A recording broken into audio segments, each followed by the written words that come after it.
There is nothing worse than playing a show where you know it doesn't sound good, it doesn't feel good, and you can't do anything to fix it. And that's like the nightmare of all nightmare gigs for me, personally. Yeah, it takes the wind out of your sails. You're just like, I desperately want this to sound good, but it's no longer in my control. It's like, and I also just want this to end. Like I want to just stop performing now. Even after an hour. If it's only like 45 minutes to an hour, and you're just like, at 15 minutes in, you're like, oh, this is awful, and I can't wait for it to be over. Yeah. And you can tell the audience is like cringing a little bit when it happens. And you're just like, oh my God, this isn't work. Let's take a spin. Hey guys and gals, welcome back to Let's Take a Spin. It's the second episode back with video, and we're super excited to be here. We have a really good friend, Andrea Nardello, on the podcast today. Andrea is a phenomenal singer-songwriter and one of my good friends in this scene that can chew you up and spit you out. Andrea is like a shining bright light of happiness and excellence, and she's amazing. And we have her on the podcast. She's promoting her new record called Rise. Go check it out. But before we do that, just a couple quick things. I want to say thank you to everyone who came out this past weekend to my release show at 118 North in Wayne, PA. It's a suburb of Philadelphia. And we released the record. And here it is. I got the vinyl. Got the whole thing. But, oh, there you guys are. There I am. But we're super proud of this. And this vinyl, and we had the release show yesterday. And a ton of folks came out. Thank you for coming out. And thank you to Emily Drinker and Ethan Kane for opening. And to my band, love you guys. And to 118 North, thank you. It sounded amazing. And to everyone who's helped stomp and sing the songs, and just the incredible support of this music community out here. I love you guys. Thank you. That means the world. And you know what? Without further ado, here is Andrea Nardello in our interview on Let's Take a Spin. Oh, but before I forget, please go like and subscribe on Spotify. This is a Spotify exclusive podcast, and on YouTube. So if you're watching us on YouTube, go ahead and like, subscribe, and hit the bell or whatever. And I'm a YouTuber now, guys. Chill out. Okay? Anyway, here is our episode with Andrea Nardello.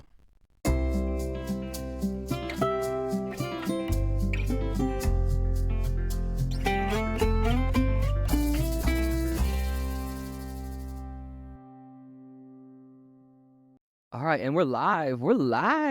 What's up, Andrea? Hey, what's going on?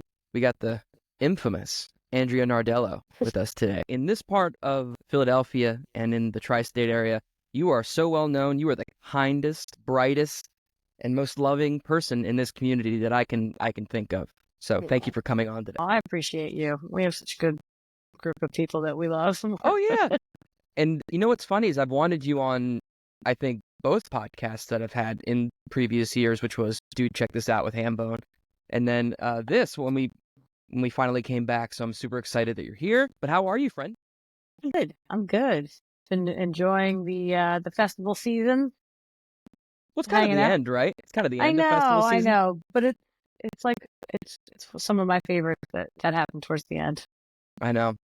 So you're talking about like Midnight Mountain Music Show and Robin and Beth, I'm assuming? Actually, it just felt like everything all happened at once. Robin and Beth, Folk Fest, Midnight Mountain. There was really no break in there. And if I could squeeze Peach Fest in there somehow, some way. Well, I thought that was canceled forever, or is that just this year?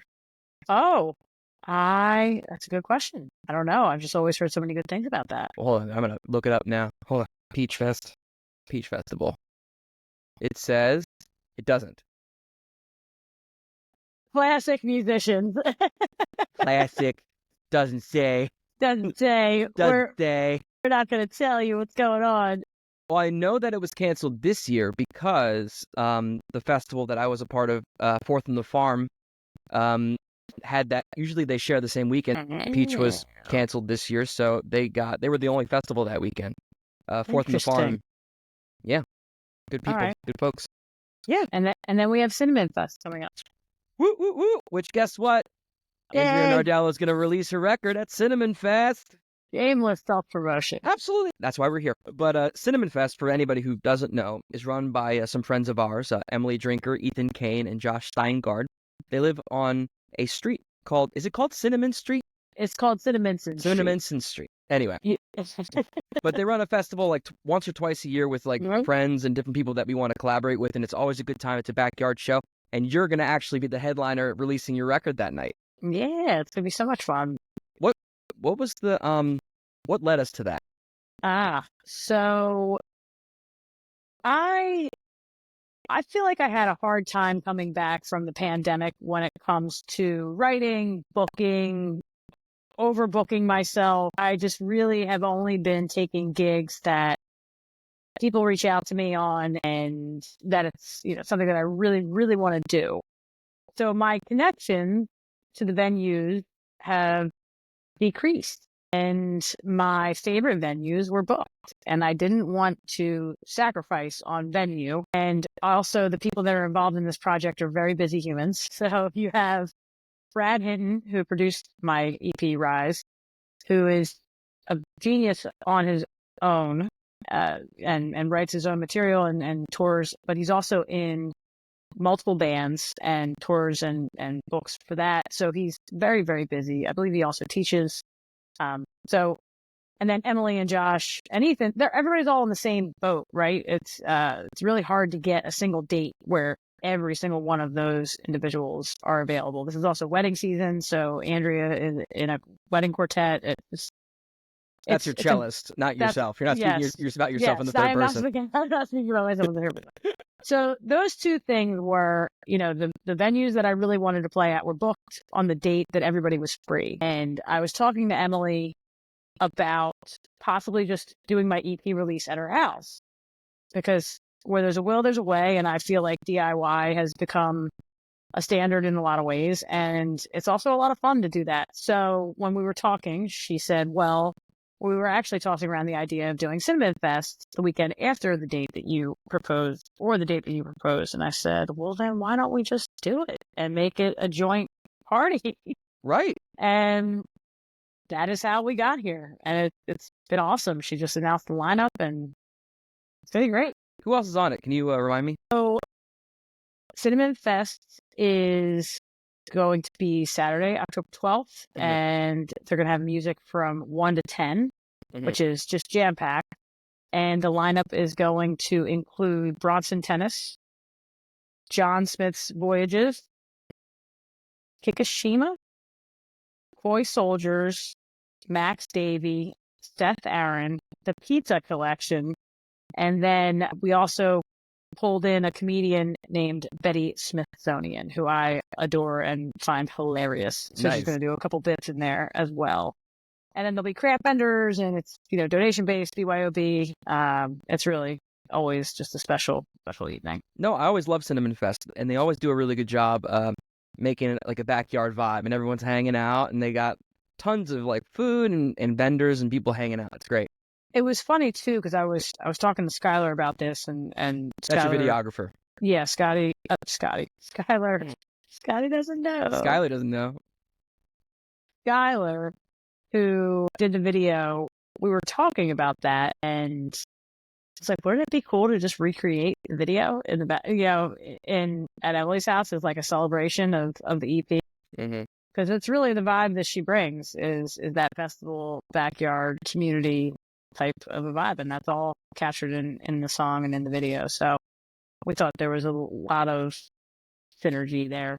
Right. Well, since we're talking about the video came out today, the day we're recording, which is September 17th. I saw it. Looks great, and I love that that is Robin and Beth, right? I'm not crazy. That is Robin and Beth. Okay. Yep. So that's at Robin and Beth Music Festival up at Peaceful Woodlands camp. Is it just called Peaceful Woodlands Campground?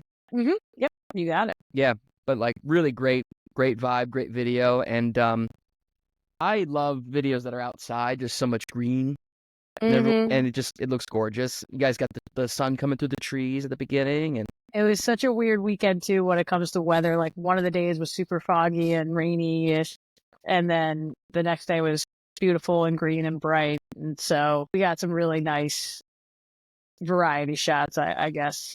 And You got variety, all right. You got Pennsylvania's Four Seasons in about 48 hours. You needed, yeah, we got to showcase that. But I was there on Friday at that festival, and a few of us were by the main stage, and and it started a monsoon, and I'm on the main stage, like covering the harmonica player Bob Beach's stuff with just a tarp and holding on to everything, like I'm getting wet. Save the instrument. Save the instruments. And everyone's holding down the canopies and stuff, so the mixing board doesn't get monsoon. But it did. It didn't feel just like a sheet of rain. That rained so hard. Yeah, it was interesting. You never can predict what's going to happen on the mountains, and Nope. no matter what the weather report says, something different is going to happen when you're up there. So you just have You to always got prepare. to be prepared for a festival season. But speaking of that, I've always wanted to ask, like, music fans or music festival fans, what are the top 5 things you need for a music festival, Mr. Nardello? What are the top 5 things? If someone was going to their first music Just festival, 5 things. yeah, well, hold on. So I know it's way more than that. But like, I have a whole camping closet. I know you do. But here's my thing. Okay. Let's shape this. If somebody was going to their first music festival, or even let's say Cinnamon Fest, what are the 5 things that you think that somebody needs to go to the festival to enjoy themselves? So I have what's called a fest blanket. Okay. That is rainproof, and it folds up to this. That big? So it's like it's this small in my opinion, and then it folds out so that you can lay on it, but it's waterproof. That's key. Mm-hmm. And I feel like when you're at a festival, especially if it's in like a grassy area, and we do a lot of the camping, hiking kind of thing, you need a place to sit every once in a while. Festivals are exhausting, and it's also a great community conversation starter. So I've had a lot of times where somebody looks tired or needs a place to sit, and so they sit down on the blanket, and that's how I make friends. So I think you need a fest blanket of some sort. I think you need good shoe wear. What are we talking? We talking sneaks? Are we talking like boots? I feel like it needs to be. This is where it gets tricky because the seasons matter. If it's in the dead of summer versus a colder, so it's got to be something comfortable, either in the heat or in the winter. So for the winter season, like not the winter ones, but like the colder, wetter festivals, hiking boots are the jam. And then other shoes that are lighter for the summer, like water shoes or something like that, is cozy. Because you got to walk around, you got to move, you got to see all the stages. Oh, 1,000%. Can't miss a beat. No, and then if you get screwed and you get like a welt on your foot, you're done. You got to like put it up the whole weekend. Like you're gonna be like walking on your heels. It's painful.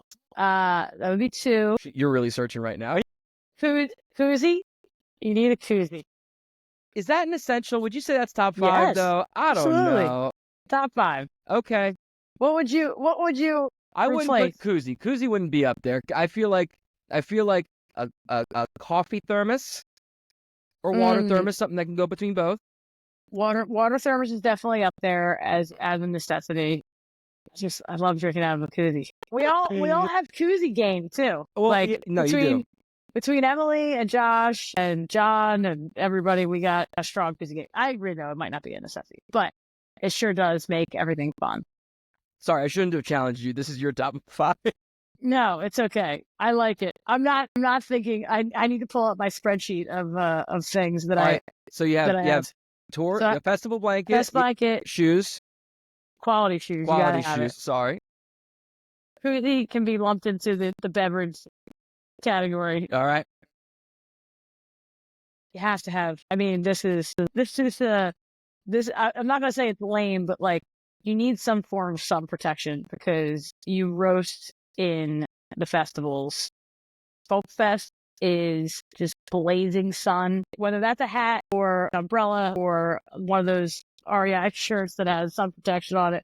Whatever it is, you got to protect yourself because otherwise you miss the shows or you just get roasted and then the rest of your trip is ruined because you're sunburned and it's terrible. Then, all right, and then the final thing. The final thing. I feel like if I showed up with all of those things, I could rock a festival. You need, like, it's so hard. If you saw my spreadsheet of all the things, I don't know if you remember this. Yeah, you show me the list, and I'm just like, I'm not doing that. I mean, if this is a festival that you need to spend the night at, then you need a tent. Like Yep. you can't go without a tent. Yeah. So can I tell you I'm surprised? I What? genuinely thought, like, one thing that many people may not know about you is you are an insane, on top of being a musician, on top of being the most beautiful one of the most beautiful people I know, you are an insane cook. Like, That's just like a whole nother category. well, I know, but hold on. I know, but I would assume that like cast iron or something would have made it But into your top 5. if we're thinking about, like, this is the way I was thinking about this question, though. I'm stranded at a festival and I don't have any other things. Mhm. You know what I mean? So if you bring a cast iron, you need to have the grill grate. You need to have a fire. You need to have, like, all 5 things would be in the cooking. All right. Okay. So You know what I mean? It didn't make like a normal person's like top 5, but you're like your top 5 is really a top like 27. Totally. Without a doubt. You need You 27 things. Even when I try to pack lightly, it's insane. Well, your lightly is someone going ham. Like for me, I hate, like, I play drums. I travel with tons of crap all the time. So when I go to a show that I'm not playing or a festival I'm not playing, I bring nothing. I'm a hermit. I'm living off other people. I'm like, here's a couple bucks. I didn't want to bring anything. Here you go. Like you kept me alive at the last Robin and Beth. I don't know if you remember that. Oh, yeah. Listen, food cooking is like festival food. Like, this is one thing that I will say, you know, and again, food could be a category all on its own, but like I need good food no matter where I am. So if the food trucks aren't up to stuff or I can cook some meals for people, it's got to happen. So yeah, food is definitely the way I show love, and I need good quality rub. Oh, 1000%. And that you When make I'm this. performing, when I'm hanging, it's just gotta be that way. Oh my gosh, we're gonna go back to the music. But I just want to say, your steak that you make at campgrounds is the best steak of all time. Like you cut it So up much fun. and it's just little slices, and I'm salivating. Yeah. Okay. I'll send you a photo of the breakfast sandwich that I made Emily and Josh. It's insane. You didn't make me one. But here, let's get away from the food, even though I could talk about that all day. I know. Which is, you're putting out a new EP, man. It's awesome. Know. I'm excited. I'm so excited.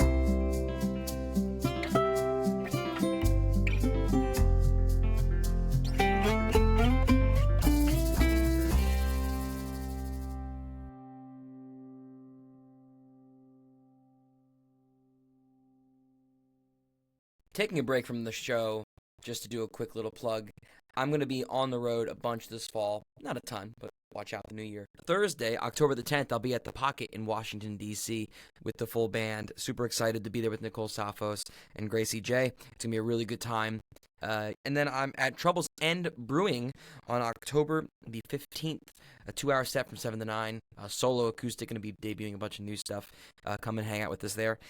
I will be in New Hope with the band on November 22nd at a venue to be announced, a bill to be announced, and that's going to be coming out soon. But the thing that I'm super excited about that we're going to be announcing soon, we have to wait for a few more things to clear, but just between friends. Chill AF New Year's Eve, a thing I run every year. It's a great alternative to, fist bumping and club type music and stuff. This is different. We have 3 great acts and a great vibe at Fat Lady Brewing Company on New Year's Eve. It's the Tait Band, Sophie Korn, and Emmett Druding. And Emmett's bringing a full band. Sophie's coming in duo. It's going to be a great time. It's a great vibe, chill. You can be in the downstairs or the upstairs where the music is, and we'll be there together to ring in the new year. And I'm super excited about that. Make sure to go to robtait.net to check out all the other dates. And lots of stuff coming up in the spring, but I hope to see you out on the road. And if you can't come see me on the road, I have a bunch of YouTube videos on my artist channel, Rob Tait Music, Tait Music, on YouTube. Go check those out. And now, back to the show with Miss Andrea Nardello.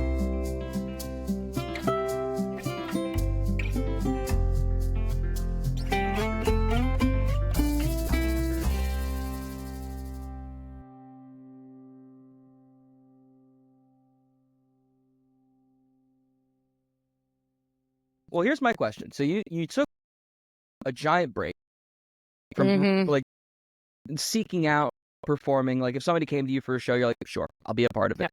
But you took a giant break, which I know you personally. It's like personal reasons, and also just I think you and I share a similar vibe, which is that we were both exhausted.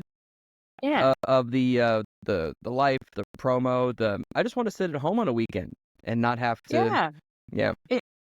It's also just exhausting because it's all about me. And it's like, I don't want to talk about me. We were just talking about this. It's like when you finally get your record done and then you listen to it 1,000 times over to hear if there's any mistakes, you're sick of yourself after a while. You preach to the choir. And then you have to go about it with everybody and promote it, and it does. It wears on you. So yeah, I needed a break for sure. I feel you. And now that you're at the beginning of this cycle, do you feel rested enough to talk about it? I do. Oh no, I am very excited about this, and I feel like I did it the right way. I took my time. I'm not stressed. It's still a lot of work, but there's definitely a level of calm right now that's different than what I've done in the past. So 1,000%. And I know that you and I are similar. When we want to go ham, we both go ham. There's no gray. It's either black or white, and you go for it. How long have you been sitting on these tunes before you recorded with the guitar player Brad Hinton? Hinton. Yeah. So, I think I wrote Rise, at least the title track, 2 years ago, 3 years ago, maybe. This is a pandemic song. Yeah, like when we were coming out of the pandemic. Yeah, because I didn't do much. Actually, Keep Moving, I wrote virtually during the stick of the pandemic where we were not going anywhere. And I wrote that with my friend Christopher James over FaceTime, 2 sessions, and it was done. I don't know Christopher James. He is, talk about a sweetie pie. I met him through a bunch of Nashville musicians, the Southeast type festivals that are very similar to our Philly music community. It's very interesting. I have a Philly music family and a Nashville Southeast, music family, but he lives in Florida. He's got like a soulful singer-songwriter vibe that I could compare to like an Amos Lee. Just the nicest person you could ever meet. And, just reached out to him one day over FaceTime. I don't even think we were meaning to write. We just were like, what's on your mind? What are you doing? And I can't get this out of my head. And he sent me a riff. And I was like, oh, I hear lyrics to this. And so we just started working on it. He wrote a verse, I wrote a verse, and then it all really came together. And if you haven't listened to his music, go check him out. He's really great. And if you're ever in Florida, and he tends to tour around the Southeast more so than other places. So he's a great performer, good friend, and great guy. And then the rest of the songs, actually, now that I think about it, Lindsay's wedding is coming up on I think their 4-year anniversary. When I wrote for my friends Lindsay and Jeremy, who got married in October. I think it's 4 years ago. We were just talking about this. And I sent it to them on their wedding day. And so that's been in the hopper for a while. And then the other 3 songs came out of the songwriting group that Brad Hinton has, which is really great. He sends a prompt every month, and you just have to submit the song in like a Google Drive by the end of the month. And a lot of my songs came, I wrote a lot of music with that. So Rise, Quiet, Picture, and Pool all came from that. So 4 of the songs. That's beautiful. Yeah. Now, what a lot of people might not know is that this is very common in the songwriting space, is that a group of musicians will be a part of a collective, and they'll write either weekly or once a month. They'll get a prompt, and they'll all send it in. And not judge one another's stuff, but at least check it out and be like, oh, okay, I like what you did here. And there's just I like that there's an honest dialogue about people's songwriting choices. And it's not so much like, hey, this sucks. It's more like, I would have probably done it this way, but I like what you did here. It's nice. The other thing that's cool too is that, sometimes people just, like, that's what happened with Brad, actually. I kind of forgot about this now that we're talking about it. I was I submitted my song and he wrote back harmony and banjo over top of it. And it just sounded so good. And I didn't ask him to, he just did it. And it was and like my little heart exploded. And we didn't end up recording the song like that. I might actually do that as some sort of acoustic track. You should. It's just so pretty and it's very stripped down. And the song came out very big on the EP. And, but, it just made me feel like I could work with Brad because he just has such a great ear. He's a talented singer. He's a talented writer. I didn't realize he was also a talented producer. I didn't realize that producing is actually one of the things that he really loves to do, aside from just writing and singing and performing. And he plays all kinds of instruments. He's just a really talented, sweet person that really makes you feel good about what you're doing. And throughout that process, you really need somebody like that to collaborate with. So that was kind of how this all came to be. Well, I love that it happened naturally, just with like, here's the demo, and then, well, do you want to help me do the whole thing? Yeah. And then you guys were running before you knew that you were on the track. And same thing happened. I said, well, who do you trust to record with? And he gave me a bunch of different options and, laid some stuff out. And I'd heard of Cambridge Studios. Jim and I had always talked about possibly recording, and so that came pretty naturally too. And this really did feel like this was a very easy process and a very stress-free process, which was what I was looking for. And we just kind of went at our own pace. It was great. Oh, it's so beautiful though. And you guys had time. There was no rush, and you got to do it over the course of there's no deadline, and there was no. It was almost 2 years that it was in the works, and it was funny.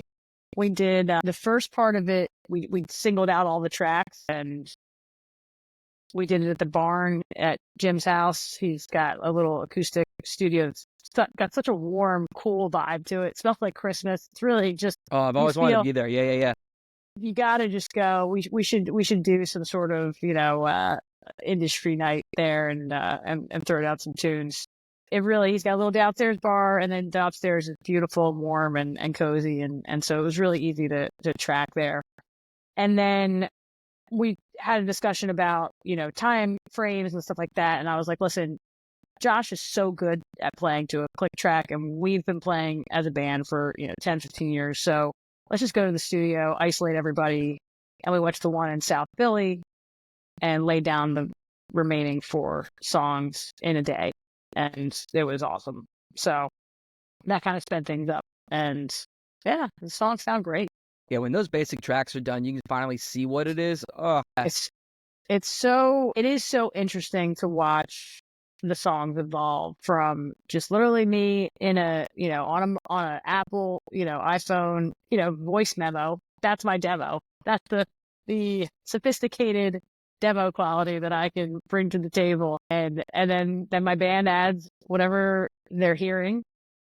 And I think we might have done we maybe 1 rehearsal or 2. Brad came to just take some notes and make some suggestions, and then a lot of stuff also gets tweaked while you're in the studio live, and where he would just look at me and go, try this. Talk to Michelle, I was like, try that. And Weber, it's like, dude, I need this harmony line. And it was really cool to watch that come alive. That collaborative process, there's nothing like it. There's absolutely nothing like that collaborative process. Especially when there's trust and honesty, and you can say, I like that, or I don't like that, or let me hear it this way, and then I can make a decision. And Brad's just so smooth sailing when it comes to that kind of stuff. It's really a fun thing to be a part of. That is so cool. Yeah. And I love the title great. track. I love the whole record. It sounds great. And I can't wait for it to come out. But I've been asking this question for a little bit to get away from the record for a second, which is, I get a kick out of nightmare gig stories. Yeah. Do you have a nightmare gig story you want to share? Cool. Like, I have one. So I'll say this. Okay. I won't call out the names so that I don't offend anybody. But I got to a gig, full band gig, outdoor space. And as I was getting on stage, they were very serious. sound crew is very serious, and I can appreciate that, you know, but I'm not an uptight person, so it's No, you were very laid back. Like, yeah, it's cool. Like if this is your world, cool. And the guy with me is, listen, nobody's getting a record deal today, and I was like, okay. And I don't know what he meant by that, and I think he said something along the lines of like, just get up there and play, and like it was almost like a don't worry about what I'm doing over here because nobody's, you know, getting signed today. And I just kind of like rubbed me the wrong way. We got on stage, we started playing, and the sound kept cutting out. Like legit, we would just be playing, everything would cut out. Not the monitors, like the whole mains would go down. So you would just be playing, and then I felt it on stage happening. And then, of course, the people in the audience that are like, you know, I know, are looking at me going, we can't hear you. oh my gosh. And of course, this guy was so intense and so serious. So I'm doing my best not to be a jerk, but also it was just terrible because it takes you out of the whole experience. When you don't sound good and you don't feel good and you don't feel like you have the support of the sound crew, it's the worst. There's nothing, in my opinion, there is nothing worse than playing a show where you know it doesn't sound good, it doesn't feel good, and you can't do anything to fix it. And that's like the nightmare of all nightmare gigs for me, personally. Yeah, it takes the wind out of your sails. You're just like, I desperately want this to sound good, but it's no longer in my control. It's like, and I also just want this to end. Like I want to just stop performing right now. Even after an hour. If it's only like 45 minutes to an hour, and you're just like, at 15 minutes in, you're like, oh, this is awful, and I can't wait for it to be over. Yeah. And you can tell the audience is like cringing a little bit when it happens. And you're just like, oh my God, this is the worst. Oh no. So yeah, that's my version of a nightmare gig. I'd be curious to hear what yours is. I have a couple, but one that always makes me laugh now, but not then. Not then. I played with the band in a America's Got Talent situation, and great singer. This singer is still working like crazy and doing really well. But the band itself broke up, and so we're sound checking before doing the show when people come in, which you do before one of these shows. And I was checking the drums. I think we were the only band that day, and I'm checking the bass drum, and I'm doing it for a while, and all of a sudden I see all the way from the soundboard, the sound man hands a little note to like an aide, and the aide, I can see the aide walking all the way from the soundboard all the way to the stage, looking at it, goes, "Tap," and then closes it and walks to me and hands me the note. And then I'm like super confused and nervous because it's America's Got Talent, right? So I open the note and it says, "Put down your purse and hit the bass drum." Yeah, he was telling me I was hitting the bass drum like a wimp. Like, and I was like, on America's Got Talent, so I'm freaking out that, oh, I suck, and this guy's not gonna help me. You know what I mean? Oh. So I'm just like, and then like, what a jerk. But that was one of the worst experiences I've had. That's yeah. So stories. you were thinking the same thing that I was. Oh, I can't wait for it to be over. Yeah, it's just when you don't feel supported, it's just terrible. But it's brutal. But what can you do? That's life, right? That's life. But you know what's funny is I think in this next part of your career, I think you're definitely, like, with these tunes, they sound so good. And like the other tunes that you put out sound great, but I think this is like the next level up for you. And like once these start coming out, so boom, boom, Andrew, you're gonna be working like crazy. Listen, that's what you want. I already feel a resurgence of, because this is the other thing too that, and I don't know, I don't think you're the same way as me, but I'll ask. I have a one-track mind a lot of times, so if I'm focusing on recording and writing and all that and getting everything together for, you know, the album and stuff, it's hard for me to focus on booking because I know the rest of the stuff is going to get put second, you know, on the back burner. And so I really prioritize the EP and any free moment that I got. And again, you know, you go back to the same thing. Jim's busy. The studio is bumping. Brad is busy. Josh is busy. Emily's busy. Joanna's busy. Michelle, like my entire band is very busy with a lot of different projects. And so again, finding dates for us to all get to the studio together, do overdubs if we needed it, or just, rehearse the tunes. It was a process. So I really just wanted to stay focused on that. So I think you'll see a lot more shows this coming year. Good, because you're such a joyful person, a great singer-songwriter, and the band's great. Well, of course, the band's all like freelancers, so they play for everybody, right? Oh, they're awesome. Yeah. And I know there's some crossover between your folks and my folks, and yeah, we have a little super group that we form. I love it so much. It is fun. But I just wanted to say that I'm so excited for you, and I can't wait for this next step in your career. For everyone listening, please, the record comes out on September 24th. September 24th. I thought it was in October. I know. No, the EP is going to drop September 24th, and then the party is October 12th. That's awesome. Yeah, we were thinking, it was funny. You get all these ideas in your head on how to do this. What's the right way, what's the wrong way, singles, no singles, all this stuff. I don't have the energy for singles. You and I talked about this. It's like, I know it helps with the algorithm, and I know it helps with all this stuff, and I just don't want to do it. I just don't. And you don't have to. I got to make that choice. So the whole thing's coming out one day, September 24th. The radio DJs that I love have a copy of it, so hopefully they give it a little bit of love, and that way we can promote the release party. So we gave it a couple weeks to try to really bring a lot of people out, Emily's and Cinnamon Fest, and have a good time, celebrate it. That's really all I wanted out of the release party. Emily and I were talking about this and basically said, all I really care about for the EP release is that we have everybody that we love in one space and we're celebrating. And if that is what happens, I feel like, that's the best day ever. So we'll try to pump it up for the next couple weeks to get that going. I'm so excited for you, man. Where can people find you? So I stick to my website's AndreaNardello.com, and I pretty much stick to Facebook and Instagram. I might take a little dabble in TikTok, but there's no content up there yet. But those are I feel like those are the two places that I spend the most time. Hey, you're not alone. Yeah. You're not alone. It's too many things. Too many things to do. I don't want to do more things. I want to do less things. I'm so excited for you, buddy. Thank you for coming on the show. I love you, man. I love you too, buddy. I can't wait to see you out in the wild. This episode should be out after the record's out, so go stream the record. The link is in the show notes, and I will see you guys very soon. Thanks, Andrea. Love you, buddy. Love you, buddy.